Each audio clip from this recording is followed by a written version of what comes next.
Hello my friends and welcome back. Thank you very much for being with me again today. This is a very interesting article and the title, the headline just caught my attention because it's a very, how should I put it, arrogant title, headline. And let me show you, and it comes from the BBC, so must be true, okay?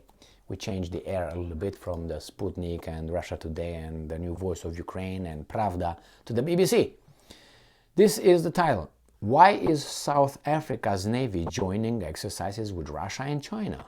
This is, I thought that this is an informative, but on the other hand, I think it's like, accusatory. Why in the hell you do this?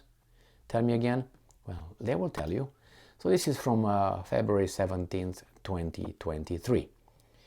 South Africa is holding a joint military exercise with Russia and China that opposition figures say amounts to an endorsement of Russia's invasion of Ukraine.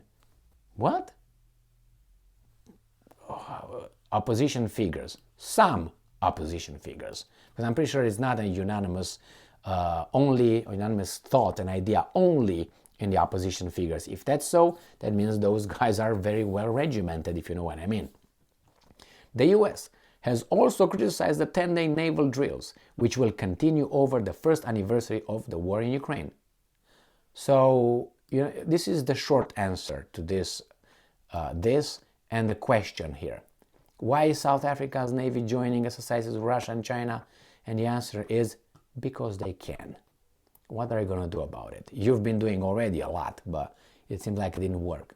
It's like the Russians or the South Africans would ask the Americans, why do you keep having Navy, military, whatever, drills in South China Sea? By China, huh? And they will tell you, well, because we have to defend the South Korea and Japan because we are the force of good and we are the good guys and the other ones are the bad guys. Well, so that explanation will fit people with below 86 IQ, which is not you and me here. So, but South Africa's government says it remains neutral regarding the conflict. Well, for these guys here, there's no such a thing as neutral. You're either with us or against us. There's no neutral. So it seems like if you do something that they say they like, which is freedom and liberty and independence and autonomy and all this BS, they talk about Ukraine having the right to choose if they apply to join NATO or the European Union. So why shouldn't that apply to, let's say, South Africa? Sovereign country, isn't it? Well, it doesn't fit our interest, so therefore we have to say that they kind of shouldn't. But South Africa's government said it remains neutral regarding the conflict and that it routinely hosts similar drills with other countries, including France and the US. They do not care about this, that was going on over there, and you guys try to drag them in. And besides, if you want to be honest, South Africa is in the BRICS, and it seems to be closer to Russia and China than to the United States and those guys who did bad things to them in the past, if you know what I mean. All right, so maybe a little bit of national conscience plays the role. What are South Africa, Russia, and China doing? Military drills, and they forge their alliance. They make it tighter, if you know what I mean. The naval exercises called MOSI, which means smoke in the Tswana language, are taking place in the Indian Ocean off the South African coast. The South African National Defense Forces says 350 members of its armed forces will take part. Russia has announced it will send its Admiral Gorskov warship, which carries Zircon hypersonic missiles. These fly at 9 times the speed of sound and have a range of 1,000 kilometers, which is 620 miles per hour. Or no, this is the range. The speed is, how many I said? 9 times. So 9 times of what? It's 900 kilometers per hour. I think this is the speed of sound or something like that. So Moscow, and I'm quoting, will be trying to show that despite its setbacks in the war in Ukraine, Its armed forces are still very powerful, end quote, says Dennis Ravad from South Africa's Institute for Social Studies, Security Studies. The SANDF has said little about the forthcoming exercise, but a 2019 joint drill between the three countries involved 7 ships, 1 warship from each nation, plus fueling ships and survey ships. They practiced tactical coastal fires and floods and recapturing ships from pirates. Speaking English.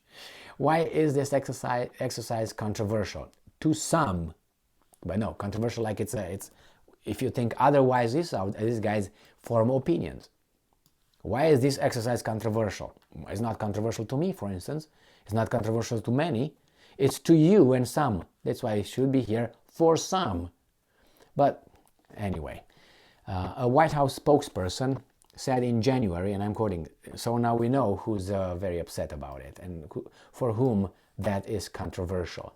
The United States has concerns about any country exercising with Russia as Russia wages a brutal war against Ukraine, end quote. Well, are you going to bomb that country? No, you can bomb this once.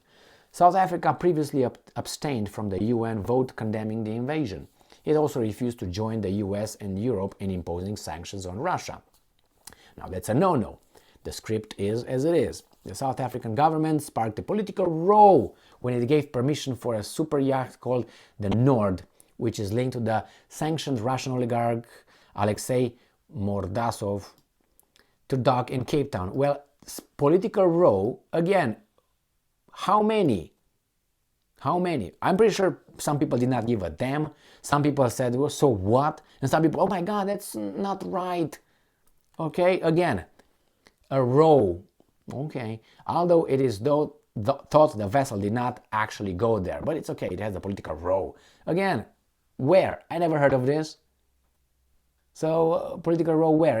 Among 50 politicians over there? The sanctioned Russian cargo ship Lady R was also allowed to unload supplies at a South African naval base. As far as I'm concerned, South Africa is an independent sovereign country. So what the hell are you talking about? What's wrong with that? I know what's wrong, but the government said it contained a delayed order for ammunition. Oh, okay. South Africa points out it has held 4 joint exercises with the US since 2011, as well as drills with France and Germany. Yeah, but it should stay like that. You're doing good. Good boy. Good boy. Great you did that, but now you're not a good boy. And I'm quoting, all countries conduct military exercises with friends worldwide, said Foreign Minister Naledi Pandor during a visit to her country by her Russian counterpart Sergei Lavrov in January. Now, wow, so those are your friends now? That's not good. She said that trying to stop South Africa from conducting joint military exercises with the countries of its choice amounted to an abuse of international practice. They don't care. They don't care. Why is South Africa taking part? I think this guy right here is...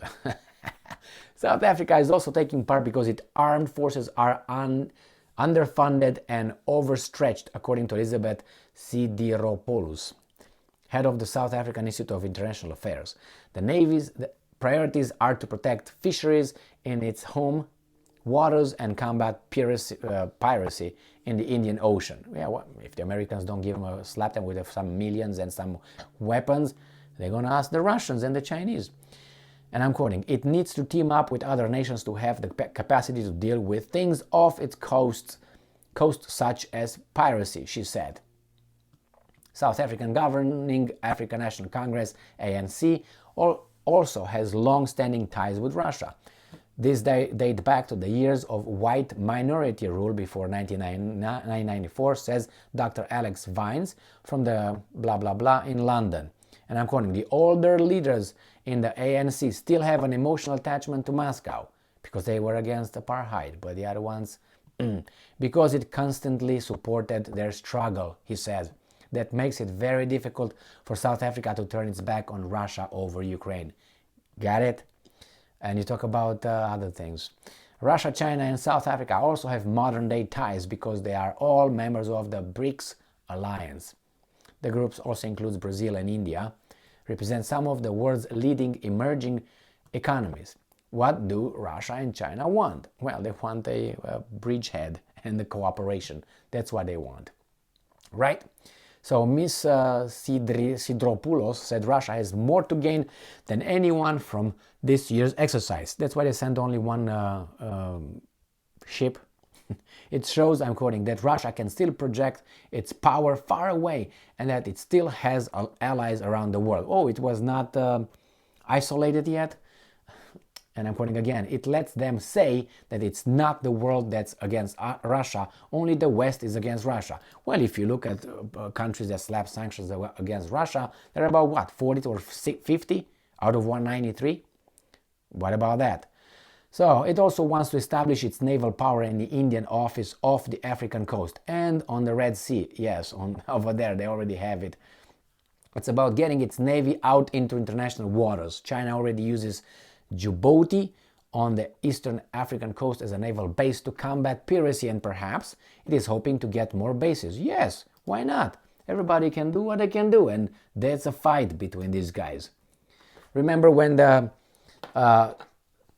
China signed that cooperation deal treaty with Solomon Islands, 2,000 kilometers north of Australia, and I don't know, like 5 million, 1,000 billion, trillion miles away from United States of America.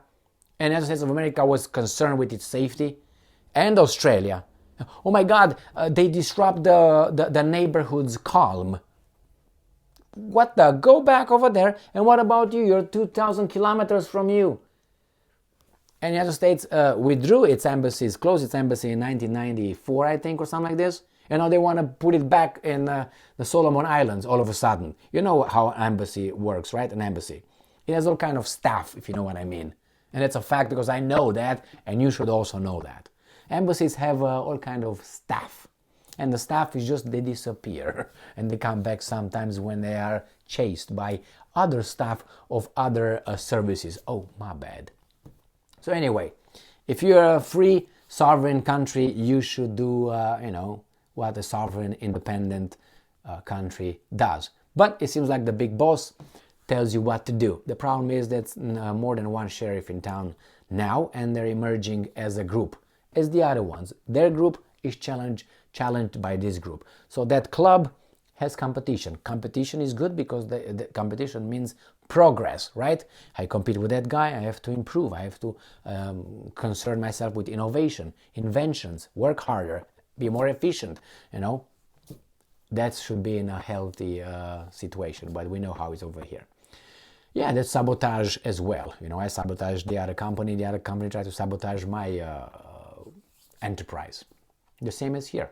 So yeah, but don't tell me you're the good person here and the other ones, all of them that disagree with you are bad, because then you are, go and look for the clinical definition of that, the right diagnostic.